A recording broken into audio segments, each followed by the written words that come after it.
Hi everyone, welcome to the March 23rd edition of the TimeformUS Pacecast. I'm David Aragon, and I'll be joined in just a moment by my co-host Craig Milkowski.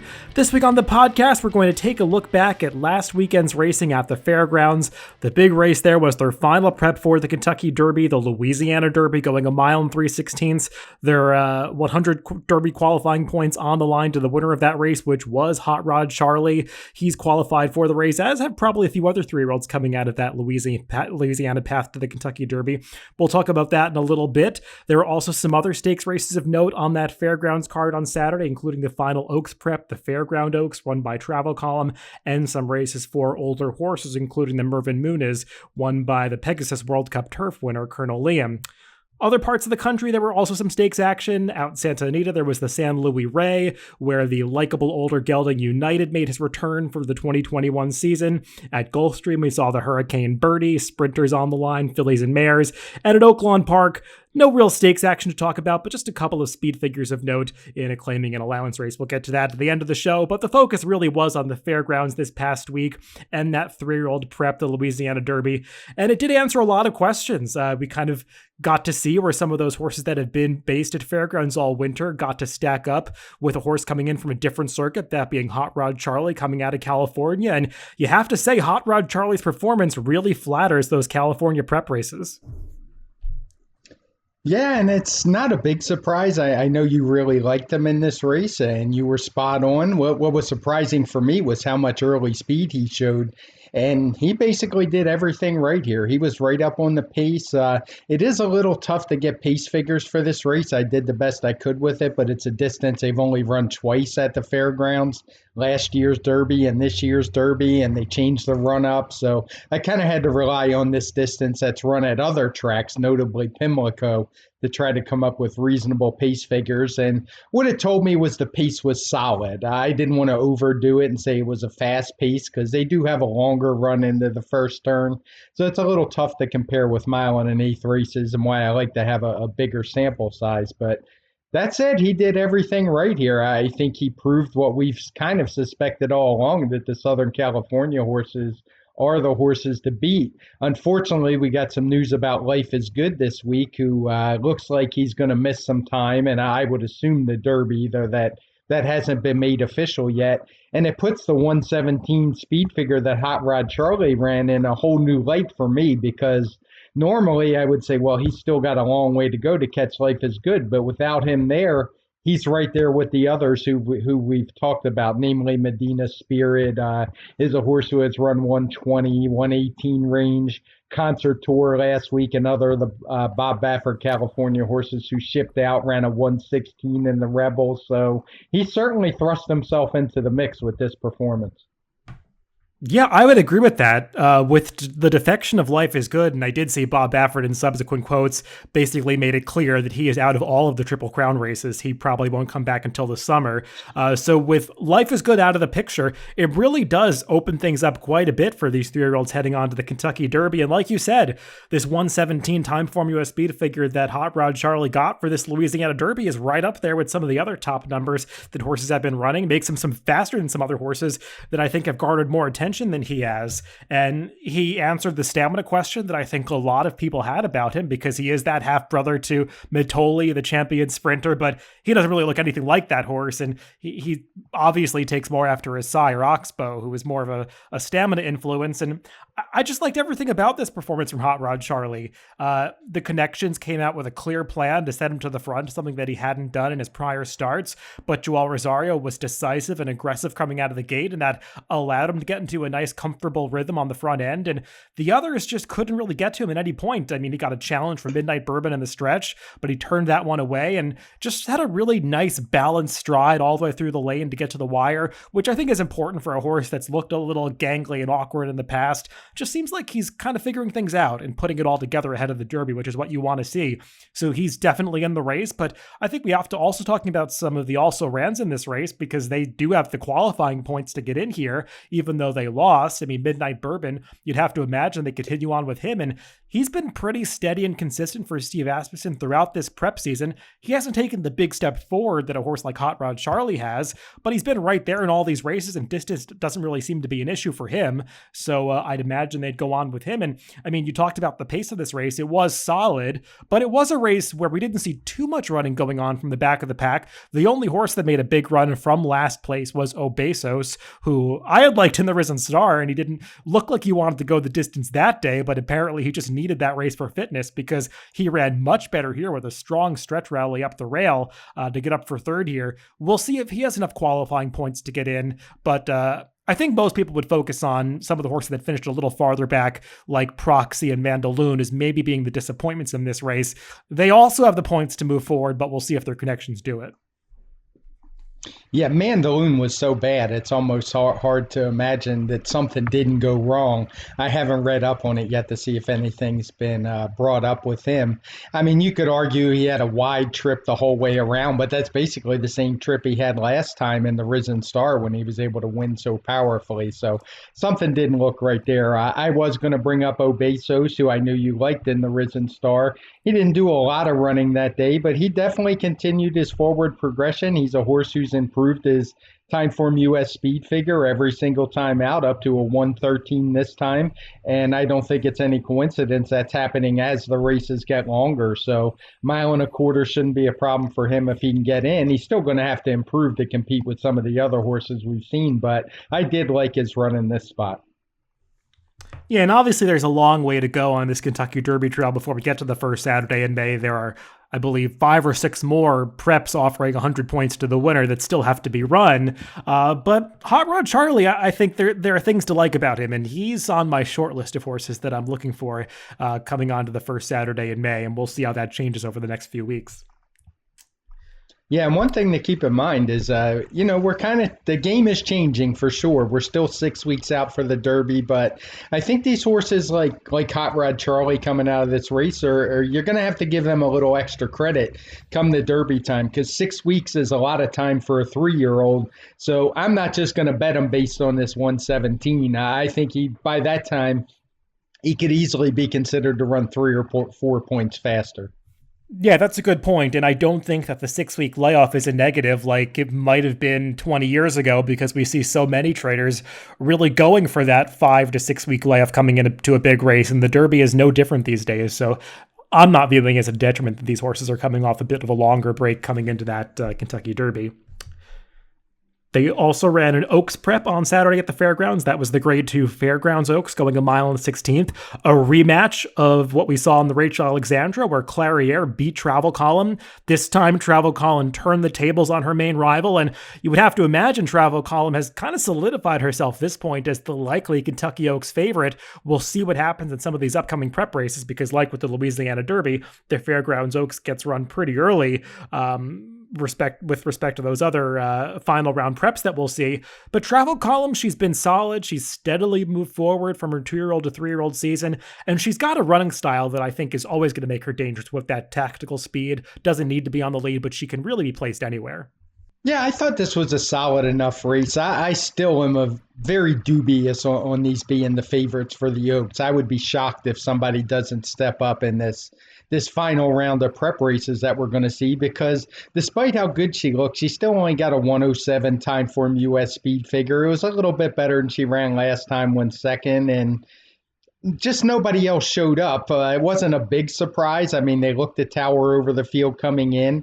The only way the others were going to beat them would be to take a pretty big step forward, and none of them did. And the pace played out exactly as the pace projector kind of predicted, where Travel Column would be able to turn the table. So good effort from her. The speed figure doesn't do much for me. Granted, the division's been a mess this year. We've talked about it a few times, that 3-year-old filly division, and I'm still pretty hopeful that somebody will take a big step up. And if these two are favorites that day and we see some bigger performances, I'd be against them for sure. Yeah, I probably should revise what I said. They're the favorites right now. We'll see what happens in the coming weeks, because I do tend to agree with you. You would think that one of those final prep races will come up faster than this one. We'll see if that matters, because sometimes speed figures don't play into the thinking of the bettors for big races like this, and Travel Column has established herself as a horse with the class to win a race like the Kentucky Oaks. we'll just see which prep races do come up faster. There are some horses that I'm still looking forward to see what they can do, like Malathot, the winner of the Demoiselle last year, who supposedly is coming back in the Gulfstream Park Oaks this weekend. And they'll also run the Gazelle at Aqueduct in a couple weeks. And some horses ran respectable speed figures in the Bush or the prep for that. So I think there is some hope out there. There might be some faster 3-year-old fillies in this division. But I agree with you. I just haven't been blown away by anybody and the speed figures that they've run in the prep races up until this point. So the Fairgrounds Oaks, it's the fastest that we've seen, but that's not saying a whole lot. No, and I should say, I mean, the pace, I didn't mention the pace figures. It didn't get coded in blue as a slow pace, but the quarter and half mile were both sub 100. So it was definitely a moderate pace. So it's almost the reverse of what we talked about on the forecast going forward. I would probably prefer Clairiere out of these because in a race like the Oaks, it's hard to imagine there wouldn't be more pace. Yeah, I do agree with that. I think that the pace definitely helped Travel Column quite a bit in this race as opposed to last time. I still tend to believe that the margin between the two this time, Travel Column beating Clairiere by about 2.5 lengths, that's more in line with what I believe their relative abilities to be than what we saw in the Rachel Alexandra, where Clairiere just got a perfect pace setup and perfect trip up the rail to win that race. I do tend to think the Travel Column is just a little better at this point in time, but that can obviously change, and they've got to go an extra 16th of a mile in the Kentucky Oak, so there's plenty of movement that can happen between now and that first Friday in May. Earlier on the card, before they ran these 2 3-year-old prep races, we saw the Grade 2 Mervyn Muniz Memorial going 1.125 miles on the turf for the older horses. This race featured the heavy favorite Colonel Liam, who was coming off a victory in that Pegasus World Cup turf. Probably not meeting as tough a field as he did in that race, and that was pretty apparent in both the wagering and how things played out on the racetrack, as Irad Ortiz worked out a very good trip for him, but I don't think Colonel Liam really needed that advantage because he was just superior to this field. Yeah, he was much the best. I still don't know where I stand with him. He got a 120 Timeform US speed figure, which seems to be what he runs almost every time these days. I thought Irad rode him great. He seemed to be the one guy who realized what was happening. Not that the pace was slow, but he was just able to move up and get position, not get himself boxed in. And being on the superior horse, he was able to tip out and go by. And I think it's interesting to note that the runner-up at a huge price was able to hold on for second. So it's not like the race was falling apart and he just picked up the pieces. So just a good solid effort. I'm still waiting for Colonel Liam to run that huge figure that we all want to see for a horse who I've seen compared to bricks and mortar probably way more times than he should be based on what he's done so far. But I realize he's winning similar races, but he's just not doing so with the same type of speed figure. So for me, the jury's still out. I'm not going to be against him like I was against the Fairground Oaks, where I'm looking forward to betting against him, because I do think he's a really good horse, but he's the kind of horse I would be willing to take a shot against if he faces the right kind of field. Yeah, and I know I'm getting a little ahead of myself here, but I do wonder what direction they're ultimately going to go with Colonel Liam, because you can't win an Eclipse Award in the United States as champion turf horse unless you compete in the Breeders' Cup these days. And he is looking like one of these horses that's a real specialist at that 1.125 to 1.25 distance. He hasn't obviously gone 1.25 miles yet, but having gone 1 3/16 in the Pegasus and doing that, finishing well, I mean, you'd imagine that that's going to be his ideal distance. And we'll see if they ultimately try 1.5 mile races later in the year, or if they turn him back to a mile. At this point in time, I think it's hard to know what the right answer is. He'll have to run faster to beat any kind of decent Euro in any of those races. And also the graded stakes races in this division, even going 10 furlongs, are probably going to get tougher once you get to New York a little later in the year. A race like the Manhattan usually features a titan from the Chad Brown stable. Chad Brown inevitably gets some horse from Europe that turns out to be pretty good. So we'll see if this division gets a little tougher as the year progresses, because I agree with you. A 120, it's okay for a TimeformUS speed figure at this time of the year with a horse that just turned 4 years old, but he's going to have to do a little better if he turns out to be the champion in this division. Yeah, and it's like one of those, every time I watch him run, I keep thinking, well, maybe that was the day he ran a big speed figure. But there were plenty of turf races on the Fairgrounds card. We didn't do anything funky with breaking races out or anything like that. I mean, so he ran what he ran on the clock. Can he run faster when he faces better competition? That's something we're just going to have to see. Before they ran this Mervyn Muniz on the Fairgrounds card on Saturday, they contested the Grade 2 New Orleans Classic, going 1.125 miles on the dirt for the older horses. And this one was a pretty exciting race to the finish, as you had horses strung out across the track at the 8th pole, contesting this to the wire. Owendale had led from a long way out, was trying to hold on as a phalanx of closers were trying to get to in the late stages. And Chess Chief, who came down the crown of the track, finally got there in the last jump. It was hard to tell if he did get up or not because of the angle of the finish line at the fairgrounds on camera, but he did get his head down on the wire first. And just kind of an oddly run race, because looking at this race beforehand on paper and in the TimeformUS PPs, there was no speed on paper, and it's just kind of surprising that in that sort of situation, a horse was able to come from last place to win. Yeah, it's kind of interesting. This is the exact kind of race we went with, that no speed label, because we didn't want to give the impression that being a front runner in these kind of races is really a benefit, because it often turns out it's not. When you got a bunch of closers, horses without a lot of speed, it's almost like the ones who make the front really don't want to be there. They're used to having a target, and this race played out exactly with the design of that running style label, or I guess I should say pace projector label, not really a running style. So I had thought maybe on the forecast that Luis Saez would read the PPs and try to take advantage with Chess Chief, but it turned out he didn't need to. It was just a battle to the finish, and he closed widest and fastest, and I thought it was a good effort. I wouldn't say this was the strongest Grade 2. The top 5 all got between a 118 and a 120 TimeformUS speed figure, and bunched races like this are very rarely the strongest races, so a little bit weak for the class, but I think we knew that going in, and I just, at this point, the horse that intrigues me the most is Owendale. I'd almost like to see him turn back the one-turn miles and even grade 1 and grade 2 7 furlong races. I'm not saying it will work for sure, but I just like to see him get that chance, because I like this one-turn mile at Churchill last year, and it just seems like he's also always going to be a bridesmaid at this level going 2 turns. Yeah, I'm not sure what to make of this race. I obviously like Chess Chief in here, as I talked about on the forecast last week. And he didn't quite get the trip that I was planning for him to get, but he still was able to get there just through attrition in the late stages, because Luis Saez, I mean, he's as strong a finisher as there is in the game, and he was asking this horse from a long way out to get there, and he finally did respond. But I think that's more of an indictment of the rest of the competition that Chess Chief did get up, despite coming under a ride at the half-mile pole. I mean, Enforceable, who looked like he was going to get nothing at the top of the stretch, he somehow only lost this race by a half a length, just because he was relentlessly running on, even when the others weren't really doing much on the front end.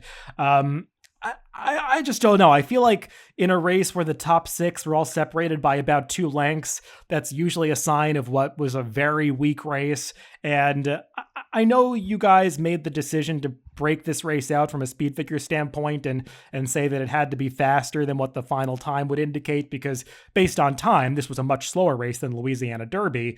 I don't know. I feel like nobody ran that well in this race, and I'm kind of going to look at it moving forward as just sort of a glorified high-level allowance. Yeah, I haven't had the chance to talk with my assistant about exactly what he did on this card. I kind of looked at it and got a feel for it, and it looks like he changed after the turf race before the 2 3-year-old races, which it's always possible. I know exactly why he did what he did, because if he didn't rate this race the way he did, basically every single horse in the field was going backwards 8 to 10 points or more. And that's almost always a sign of you're making a bad figure if you have a field doing that. So I guess he went with a grade 2, a 118, 120 TimeformUS speed figure is still below par. And it just made more sense this way, but I will talk to him about it just to see. He usually writes some notes, but he didn't provide a lot here. It wasn't an easy card for figures. I remember glancing at the worksheet before I sent it to him and thinking, boy, I'm glad I'm not doing this one, because it's one of those long days that had a lot of turf races mixed in, which gives the crews time to work on the track in between races. And we often do see changes from race to race or in a group of races with those intervening turf races. So I'm not sure what to make of it, but But we both agree. I don't, as a grade two, I think this race is overrated. It's definitely more like a grade three quality.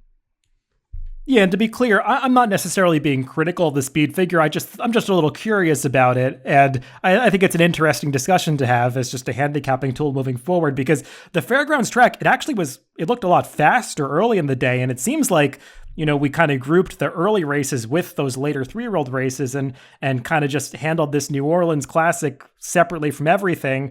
And I don't know. I'm a little skeptical just because we did the same thing on the Risen Star card, where the older horse race came up a lot slower than the Risen Star, and we switched them. And I'm just wondering if maybe this group of older horses in New Orleans is just kind of weak, and maybe we're artificially inflating the numbers. I'm just wondering about it out loud. But I don't know. I have not been impressed with this field, and the pace of this race, I think it kind of goes along with what the visual impression was, because they did speed things up on the far turn, like they were going to really close quickly off of what was a slow opening couple of fractions, but then they just fell apart in the last eighth of a mile, and you can see that in the fractions of the race. So I don't know. I'm just kind of thinking out loud about it, but I just was not impressed by this field.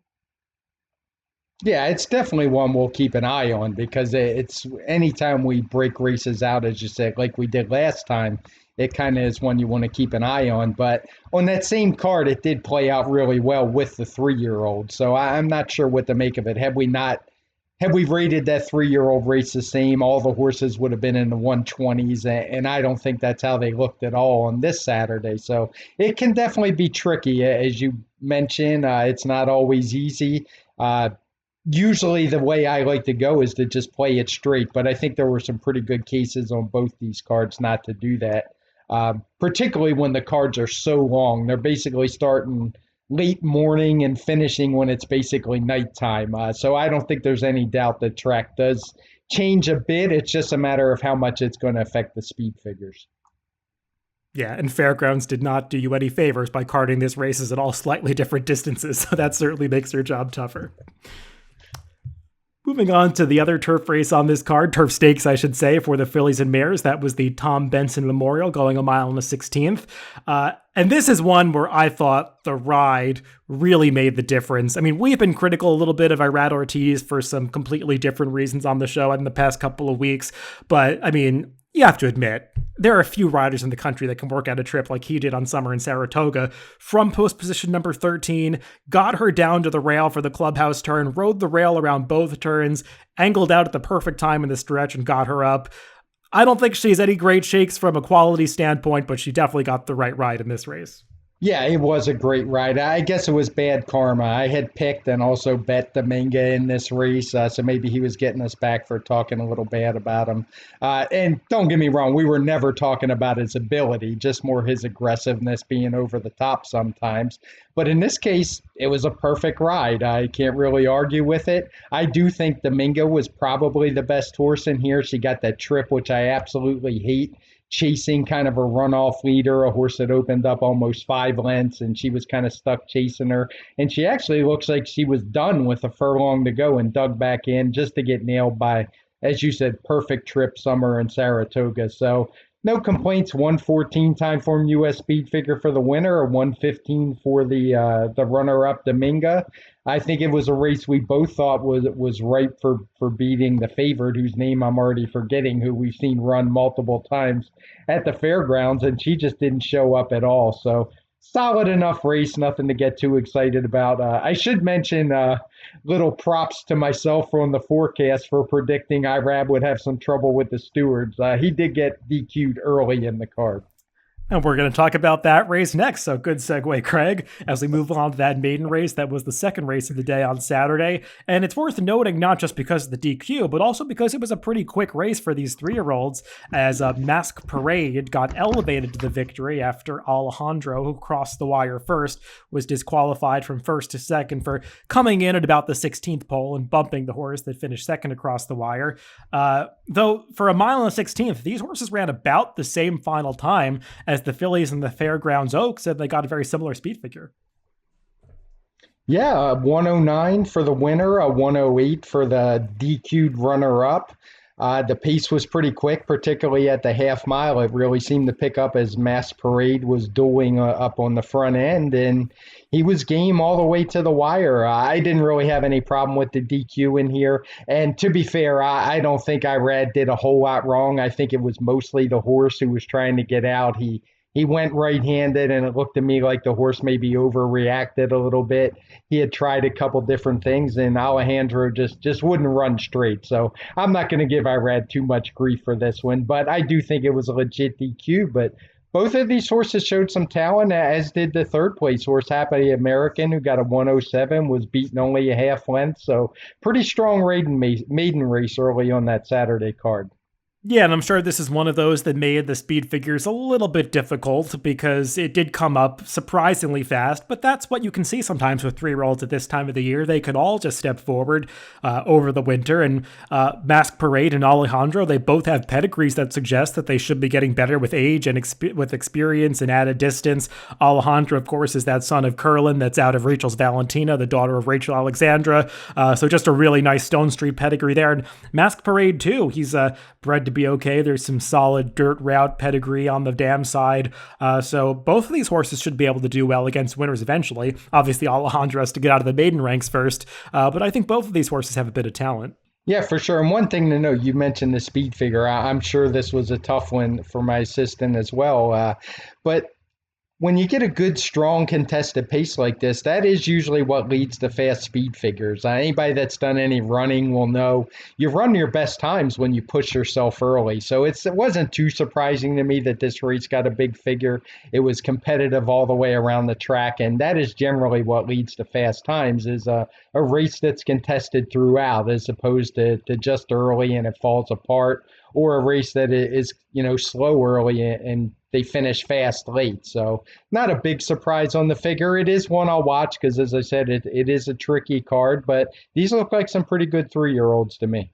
The other maiden race that we wanted to bring up on the Louisiana Derby undercard was the 5th race, a 6-furlong maiden race for the 3-year-olds, won by Tulane Trist for Cherie DeVoe. This was a second-time starting son of Into Mischief, who had run a big speed figure when second in his debut, came back second time out here and ran a pretty professional race, not quite as fast against the clock, but still looked pretty good doing it. Yeah, it was solid. Got a 103 TimeformUS speed figure for the win. I know we talked about that maiden race that he was coming out of with that He's in Charge one. Got a 115 that day. And it's kind of an interesting race in that the field has come back and run well, but not all of them have lived up to the speed figures they ran that day. So it is one I'm keeping on my radar, is maybe we have it just a little bit too fast, but it's still a quality race regardless. We've had a couple winners come back already. He's in Charge was a runner-up in his return. So not sure exactly what to make of this one, but good run from Tulane Trist. And this one looks like one I'll be curious what you think, but it seems like he could stretch out a bit to me. Yeah, his pedigree definitely says that distances of at least up to a mile should be fine, and the Into Mischief on the top side definitely gives him a little bit of versatility. He's a big, imposing son of Into Mischief, so, he's got the size to handle a little bit more distance. We'll see how far he wants to go ultimately, because he does have that excellent natural speed, but he's definitely quick enough to win sprinting right now. Moving out to Southern California, where the feature race there on Saturday was the Grade 3 San Luis Rey, going 1.5 miles on the turf. And we saw the return and 2021 debut of United, who had last raced in the Breeders' Cup Turf last fall at Keeneland. Returning to California, getting in with those familiar company of those California turf horses. He got back to the winner's circle, no surprise. Just have to admire this horse's consistency. Yeah, he's becoming one of my favorites. I used to try to beat him. Now I just generally watch when he runs in these races in California. And he got a 123 TimeformUS speed figure for this win, which is really solid. I would say this is probably better than a Grade 3 type race for sure, with horses like Say the Word, Acclimate, Master of Foxhounds in here.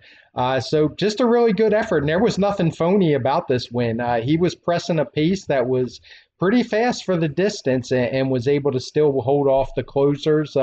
Something we don't often get as speed figure makers. There was another 1.5 mile race on the card for pretty decent horses, won by a good allowance horse. Warden Jerry. He might even been a stakes winner. I can't remember. I know he's running several out there. But just looking at the difference in the pace and the final times between these two races, you can see it was a pretty solid effort for United, and glad to see him back in top form. Yeah, and the horse that was second to him here, Say the Word, I think is better than a lot of the horses that he sometimes faces in these graded stakes out in California. I know Say the Word disappointed when they shipped him east for that Pegasus World Cup turf, but he had run very well off the switch to Phil D'Amato at the end of 2020 in that Hollywood Turf Cup. I believe he was third, so stretching it back out to a mile and a half, it seemed to really do the trick for him. He put in a nice stretch run to be second here, but as you said, United stalking that quick pace, he was much the best, and it's just nice to see this horse continue to hold his form well into his advanced age. And as a gelding, we will continue to see him for the rest of this year and maybe into the future. He sometimes struggles when they ship him around and against grade one company, but he's likely to achieve some similar results throughout the rest of the year in California at the very least. Other stakes race that was run last weekend at Santa Anita on Sunday was the Sensational Star for some California bred sprinters, and just a fun race to watch as Brando the bartender, an 8-year-old Calbred who doesn't always get the doesn't always get to the winner's circle, I should say, without much early speed. He's often running on too late. He did get up for the win here in the race that featured an honest pace, and he was able to run by them on the outside. Yeah, it was a good effort. I'm not sure what the speed figure is going to be for this one. There was another sprint at 6.5 furlongs on the card, and it's a little bit tricky. I would guess it's going to be in the 110 range. Looking at the chart now as I am, most of the horses in here were coming out of dirt races where they ran in the low 110, so maybe it'll even be quicker than that. But it is good to see him get to the winner's circle. He's a horse who hasn't done that very much of late. And the only other note I have to add is, for the life of me, every time I've read this horse's name, I've called him in my head Brandon the bartender. And you said it, now a light went on. It is Brando. The one other note I have about this race is watching it that, Brando the bartender was maybe a little bit lucky because the horse that arguably should have won this race was Desmond Doss coming around the far turn. He looked loaded racing on the rail, and Abel Cedillo tried to thread the needle on the inside, but that hole closed up, and he had to steady pretty significantly about the 8th pole and was able to get through late to just miss second. But he was the horse that was probably a little bit unlucky from a trip standpoint, but sometimes that's the racing luck that you need to get a horse like Brando the bartender to the winner's circle. Yeah, I will add now that there was some real struggles with time in these 6 and 6.5 furlong turf sprints, and I was a guy who missed the hill, but assuming that's not coming back anytime soon, I will say I love these sprints they're running at Santa Anita. They're, to me, so much better for bettors than the 5 and 5.5 furlongs that a lot of tracks are limited to because of the course layout. I just think they're much more intriguing. A lot more strategy comes into play, and it gives horses without quite as much early speed some time. So I applaud Santa Anita for doing something to not just go with those shorter turf sprints and building that chute. I think they're really good races. Oh, I completely agree with you. Some people are always going to miss that downhill turf course in the 6.5 furlong sprint races. But these 6 furlong races are a nice compromise because you do get horses kind of like the winner of this race and some others that competed and did well in here that can also run a mile and go longer distances and turn back to 6, whereas they might have struggled going 5 and 5.5. So it just creates some more competitive turf sprinting across the board. Moving down south over to the East Coast to Gulfstream Park, the graded stakes feature on their Saturday card was the Grade 3 Hurricane Birdie for the filly and mare sprinters. And this one was won by Pacific Gale, who had not visited the winner's circle very much during most of her career at all, but now she's won 2 in a row for John Kimmel, and it seems like he's got her back in top form. Yeah, she's a horse I had kind of written off and was wondering, why are they still running this horse? It almost seemed like she was ready for the old breeding shed, and turns out she has found a second life. Great training job by John Kimmel. Second stakes win in a row, and she looks like she's refound that fountain of youth. Now, I will say that this wasn't much of a field. It was pretty weak for a grade 3. I mean, Sound Machine, who usually runs right around the low 100 TimeformUS speed figure, was the main competition, and she was able to hold her off pretty easily. So good to see her back in form. I'm not sure what it bodes for the future as far as if she's going to try to move back up the claiming ladder. She definitely have some work to do to compete with some of the better filly sprinters, but I always like seeing the fillies and mares that stick around and race because we don't get quite enough of that. We need our horses racing to fill these fields, and she's one. And the thing that just sticks out to me is, as I said, the John Kimmel training job. It's been fabulous to get her back in form. Yeah, I agree with that. I mean, we had talked about Pacific Gale when she was doing battle with Come Dancing, I think back in 2018 or 2019. She was running some big speed figures, not winning that often, if at all, but running some speed figures that made her a player in this division. And she had that long drought where she was not only not winning, but not running well. And now she's back, and it seems like she's firing on all cylinders down at Gulfstream. I mean, to be honest, it's not the toughest group of filly and mare sprinters down there. So she's taking advantage of some weaker graded stakes. But as you said, credit to John Kimmel for getting her back in form and persevering. And I mean, I think the John Kimmel component is a real story here because he's had quite a resurgence this winter. Not just at Gulfstream Park, where he's run these 2 graded stakes with Pacific Gale, but also at Aqueduct. He's winning at upwards of 30%. In 2021 so far, he's already won 15 races. And I mean, I think in all of 2020, it just won 27 races. So it's nice to see the John Kimmel barn getting back on track because he's got some good horses in his barn now and they're delivering. Yeah, and this, I just looked through her PPs as you were talking. This was her first graded stakes win, so nice of her to get it in the grade 2. Other race to talk about from Saturday at Gulfstream Park was a maiden race earlier on the card where the Mark Cassie trained Wara got the job done, going 5.5 furlongs. This 3-year-old was actually making his first start on dirt here after running on turf and synthetic in his prior starts, and seems like sprinting on dirt is probably what he wants to do. Yeah, he certainly ran a much better race when moving to that dirt surface. He got I believe it's a 106 TimeformUS speed figure. I had it for, 106. It was at only 5.5 furlongs, so I wonder about that. He did have a pretty easy trip tracking a long shot leader who was setting a slow pace, and he just kind of inherited the lead. But I did like how he finished it off. He ran away from the field. Hard to say what he was beating that day. The second the second place finisher was a first time starter who did get some action at the board for Brendan Walsh, horse named Bag Boss. He got 100. So tough race to get a gauge on, but certainly promising. And you would think they're going to keep this one on dirt going forward. Yeah, he's a son of Upstart, so not a big surprise that dirt turned out to be his preferred surface. And watching this race, I just thought he was visually impressive. I mean, he did get a very good trip, as you said, but he finished up nicely through the lane and just looked like a horse that, while he probably is a pure sprinter, I think he can go a little longer than 5.5. And that 106 for a 3-year-old in March, it's decent enough. So he'll obviously have to progress from here, but I thought it was a nice maiden breaking effort. Yeah, and one thing I'll say about getting great trips in maiden races is oftentimes there's not a lot of competition.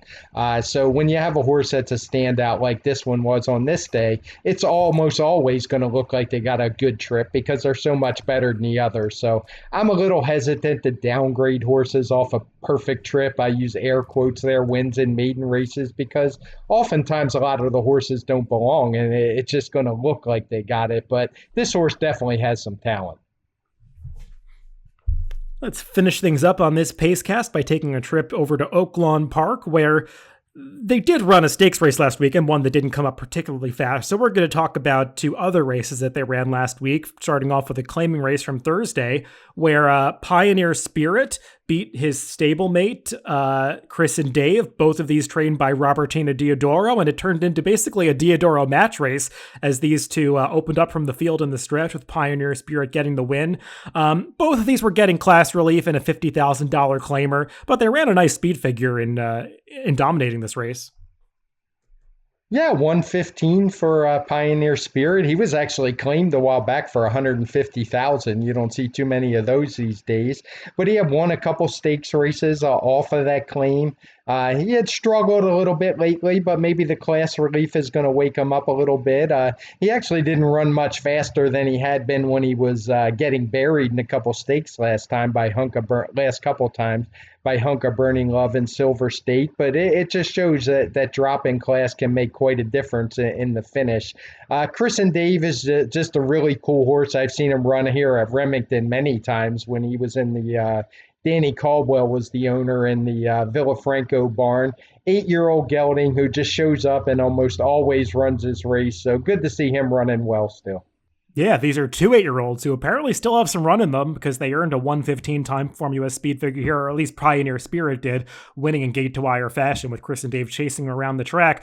They were actually both claimed out of this race away from Robertino Diodoro. Pioneer Spirit's going to Mike Maker, and Chris and Dave is going to Steve Asmussen. So both solid trainers on that same level. So we'll see what they can do for different barns. But I wouldn't be shocked to see either of these move up in class in their coming starts. Yeah, these are always horses I can root for. I like seeing the older guys stick around provided they can still run, and these ones certainly can. So look forward to seeing them. And with those kind of speed figures, I mean, they can be competitive in stakes races, particularly at the ungraded level. Finishing things up on this Pacecast with one more race from Oaklawn Park last week. That was the 9th race on Sunday, won by the 3-year-old Bob's Edge, a Larry Jones trainee who won a nominators of one other than allowance race from just off the pace. A horse that looked pretty good doing it, beating the talented Steve Asmussen runner Safa's Day, opened up 2 lengths at the end of this race, and just seems like this could be a prep for a 3-year-old stakes in this division somewhere down the line. Yeah, I don't know if he'll be ready. I forget the one that's coming up at Oaklawn, but I know they have one there. It was a really good effort from him. He got a 109 Timeform US speed figure. He was coming out a couple races back. He ran against that really promising Steve Asmussen horse, Swift Shore. So he's actually the 3rd horse to win coming out of that race. So promising one for that one. It made me actually look that horse up today, and he's a horse who, after that win, kind of looked like he missed some training. He didn't work out for a month, but he's now worked out 4 times. So I'm looking forward to seeing Swiftsure run. But nothing wrong with Bob's Edge here. 109 this early in the 3-year-old season means he could definitely be a stakes horse in the making. Yeah, and they actually did run a 3-year-old stakes race in this division at Oaklawn Park on Saturday. That was the Gazebo Stakes, and that one only got a 101 Timeform US speed figure, which is why we're not talking about it. Slight upset in there as Sir Wellington got the job done with Cazadero, who was the 4-5 favorite for Steve Asmussen. He was off the board in a disappointing effort, making his 3-year-old debut. But based on those results, you would imagine that moving on to the next stakes in this division, I'm not sure exactly what it is at Oaklawn or if they'll look at it for a race at Churchill Downs maybe a little bit later, but you would think that Bob's Edge could progress to that kind of race and be competitive against those kinds of horses. Well, that's all the stakes racing to recap this weekend. Obviously, in the horse racing world, there's a lot to look forward to in the upcoming weeks, especially this Saturday, where they're going to run the Florida Derby, their final prep at Gulfstream for the Kentucky Derby on Saturday. We've also got the Dubai World Cup card coming up on Saturday, so Craig and I will we'll discuss and see which races we want to handicap for this upcoming week. I imagine we'll talk about a few of the stakes from Gulfstream Park at the very least, because they do usually compile some pretty stakes-laden cards for those big Saturdays there. But a lot to look forward to in the horse racing world and a lot to sort out on this Kentucky Derby trail moving forward. Yeah, I'm looking forward to it. This is another big weekend, and we're pretty much packed for the next 3 or 4 weeks. I do want to bring up one thing so the Twitter police don't get on to us too much. The Oaks is actually in April this year because the Derby is being run on the 1st, so it'll be the last Friday in April. I think you mentioned May, and you know I'm not picking on you. I just don't want to hear it from anybody else. You know, as soon as I said that, I thought to myself, I'm not quite sure about that. I know it's an early Derby this year, so thanks for catching me on that. But yeah, we'll be looking forward to all of those prep races in the coming weeks as they sort out all of those 3-year-olds heading on to those 2 big races. Remember that you can always listen to us on DRF.com, Spotify, iTunes, YouTube, and SoundCloud, wherever you get your podcast. Just make sure to subscribe to the Daily Racing Form channel. Thanks for listening this week, and make sure to tune in to that TimeformUS forecast this upcoming Friday.